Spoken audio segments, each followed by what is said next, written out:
এবছর 48% জমিতে শসা চাষ করেছি। অনেক ভালো শসা হয়েছে। আশা করি বাজার যদি ভালো হয় তাহলে অল্প কয়েকদিনে লাভ হয়ে যাবে। আশা করি আপনারা সবাই শসা চাষ করবেন, আমার থেকে পদ্ধতি জানবেন।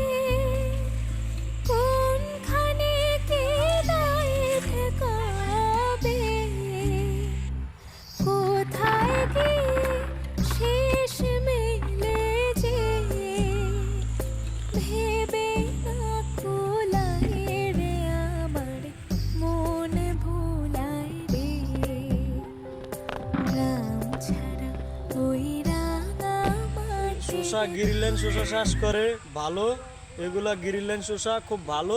আপনারা সবাই গ্রিনল্যান্ড শসা চাষ করবেন। শসার জাত হচ্ছে আগাম গ্রিনল্যান্ড।